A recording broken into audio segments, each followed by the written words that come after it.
Well, game week 32 has gone all right for me. I've scored 78 points and I'm in 49k overall. A small red arrow, but for game week 33, my bench boost is active. And here is my team selection. I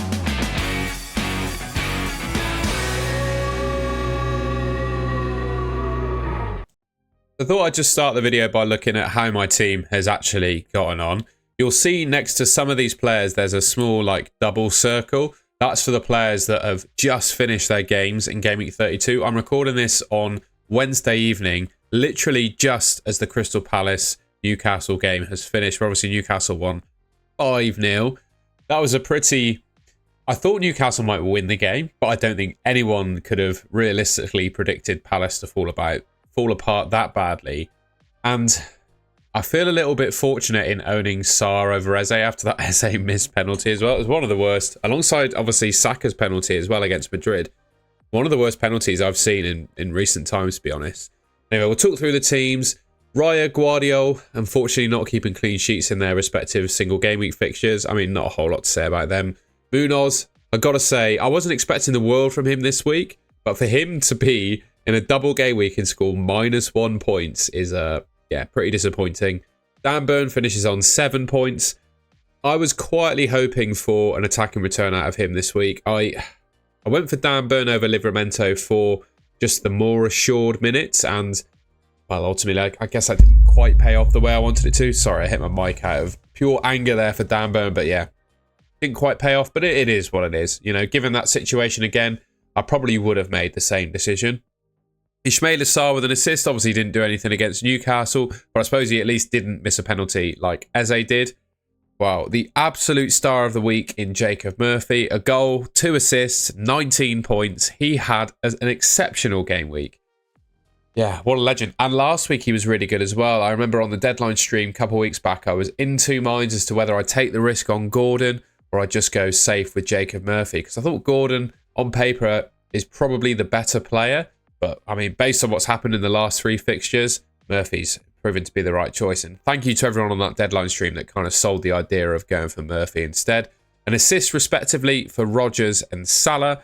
Marmoush with a goal. Isak as my captain. Didn't have him as triple captain. Already used that on Haaland early on in the season. Goal and assist for 22 points.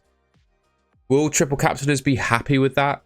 Maybe. I think they probably could have expected more in those games, but at least he got something. I always find the triple captain to be one of the worst chips in the game, to be honest. So if you get any level of returns out of your triple captain, I think you can walk away pretty happy. And yeah, Mateta's had a pretty disappointing time of it so far in Game Week 32.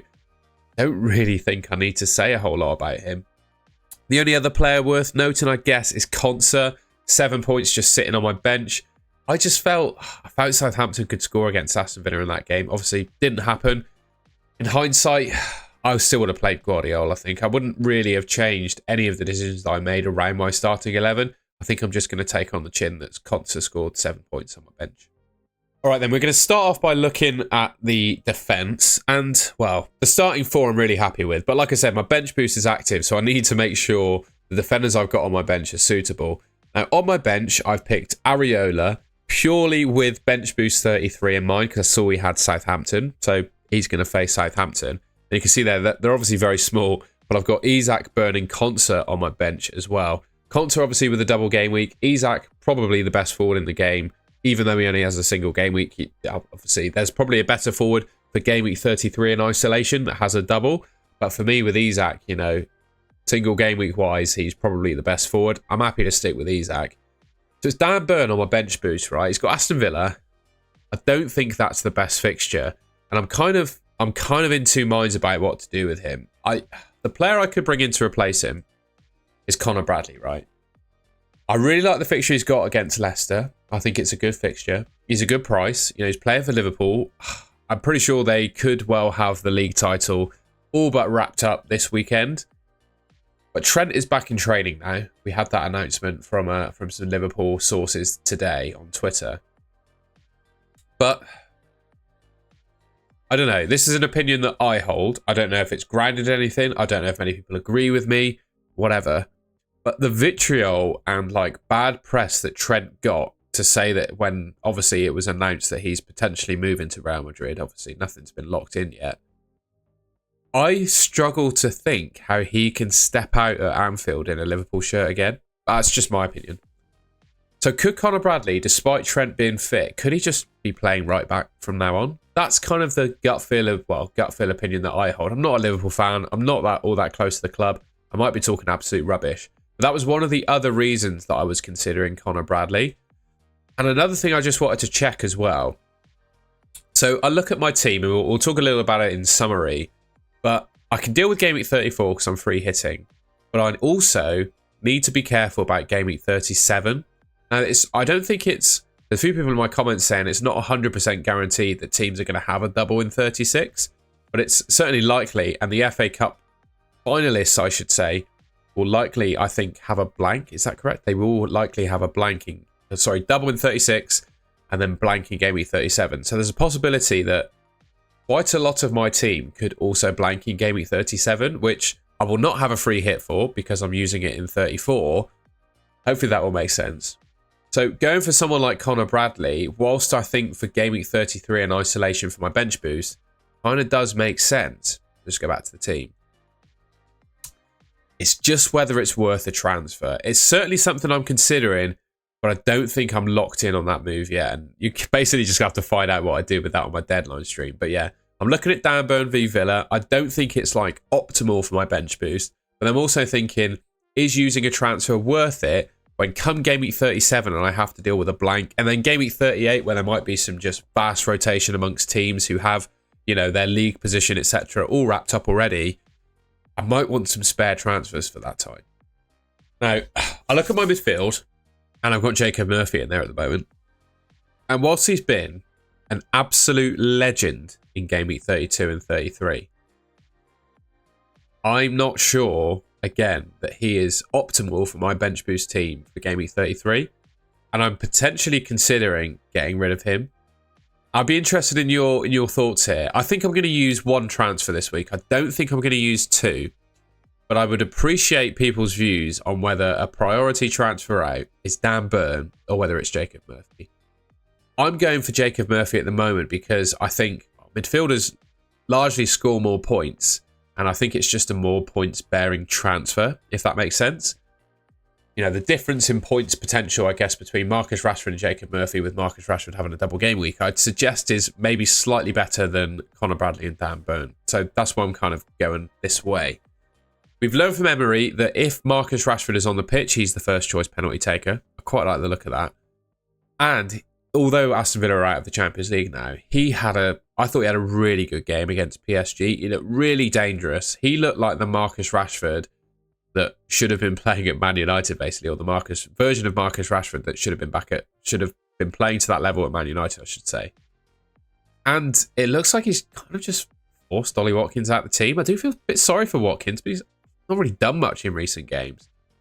So yeah, with all that in mind, I'm certainly considering Marcus Rashford as an option, but he does have like a deadly rival from the same team, and that's obviously Marco Asensio. And when you compare the two players' Premier League stats, you can see that it's got maybe 32 in there, and he's missed the two penalties.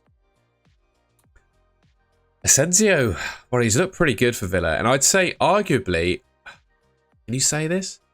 Eye test wise, I'd say Asensio has been better in my opinion than Rashford, but I do think, I don't know, it's a kind of a minute shootout really. Who's going to get the most minutes between Rashford and Asensio? And in my mind, sorry, there's a correct fixture of Asensio. In my mind, I think it's probably Rashford. So yeah, I think I'm going to use a transfer to do Murphy to Marcus Rashford. And after the performance he's just put in against Crystal Palace, that decision to sell Murphy has just gotten even harder. It's gotten even harder, right? But got the transfers in hand, using my bench boost. I think it makes sense. Let me know in the comments if I'm going mad. Outside of that, I mean, I've got to stick with Sarr. I've got Saka, who I'm quite confident will get decent minutes. Salah, despite only having a single game week, it's Leicester at home. It's probably one of the best fixtures you could, or Leicester away, sorry. It's possibly one of the best fixtures you can ask for. So I'm not worried about him only having a single. And then Rodgers, I didn't talk about Rodgers coming in for Murphy because I already have him. You know, I would pick Rodgers night and day above Rashford, I think, in terms of minutes for Aston Villa and as an FPL option, just with that in mind. But for me, you know, I want to try and maximise my points for this bench boost. And I think Marcus Rashford is a way to do that. Again, you're going to have to tune in on the deadline stream to see exactly what I do here. Because I can never say on a team selection video I'm absolutely not locked in, right? It's Wednesday night. We could still see like anything happen. But that's where my mind is taking me at the moment. To bring in Rashford for Jacob Murphy. Let me know in the comments what you think of that. Sorry to be boring, but up front, there's not really a whole lot to talk about. My front three is Mateta and Marmoush, who've both got double game weeks. And then I've got Isak as well. I don't see the need to sell Isak. You know, I think he's got a decent fixture from an attacking perspective. And I'm very happy to have him in my team sort of long term. I don't really want to sell him. I'm free hitting in 34, and then I probably want him back for future game weeks. And yeah, I can't really get rid of Mateta and Marmoush either. Like, why would I do that? I guess Mateta has been disappointing in game week 32. And it could, well, based on Glasner's comments at half-time, well, after he got subbed at half-time against Man City, suggests that he's not all that happy with Mateta at the moment. And his team have just lost 5-0. So, I don't know. I don't think there will be, but there's a potential, I think, that Glasner could make some wholesale changes to that Crystal Palace team. And we see some entirely different lineups against Bournemouth and Arsenal. But I think Mateta's, I can't sell him. I don't think I can get rid of him. Then Marmoush, well, I think he's a genuine captain option this week. I think there are two players I'm staring at in this team that I could captain. One of them obviously being Marmoush and the other being Saka. And I'm sort of in between the two at the moment. Scratching my face trying to work out what I'm going to do. I'll show you on the next screen. So before tonight, I made these, just a word of warning, I made the graphics for this video this morning. So I took a little bit of a risk going for the graphics early, and thankfully none of the players in my team have gotten injured, so I guess they still count. I have Saka as my captain here, and that's where my rational brain told me to go this morning. But I'm almost 50-50 now between Saka and Marmoush. Honestly, the reason I was big on Saka is because obviously he's the Arsenal talisman and penalty taker, and I think, you know, he is better than Marmoush if they play similar minutes, which I think they got a chance of doing over Gaming 33. But Saka took probably the worst penalty I've seen in a long time against Real Madrid. That Panenka, if you take a Panenka, in my mind, it's got to go down the middle, right? He took a Panenka, but it went to the left. It was shocking. And that makes me think, if you were a manager, if you were Arteta, would you let Saka take the next penalty after that? Just something to bear in mind. And I think if Saka's dubiously on... Well, dubious, is that the right word? Questionably not on penalties, I guess is the right way of saying it. That detracts from his attractiveness as a captaincy option in my mind. So it's just, yeah, something that's going through my head. It's definitely between Saka and Marmoush. It's on Saka at the moment, but once again, on my deadline stream, I reserve the right to change that. Find out what I do again on the deadline stream for definite. All right, well, that's it. That's the end of the video. I know it's my team selection, but I'm not lying to you. Like, I'm never going to say I'm 100% certain with my team if I'm not. I'm not 100% certain with this team. I feel like Rashford is the play. I feel like Saka captain could work.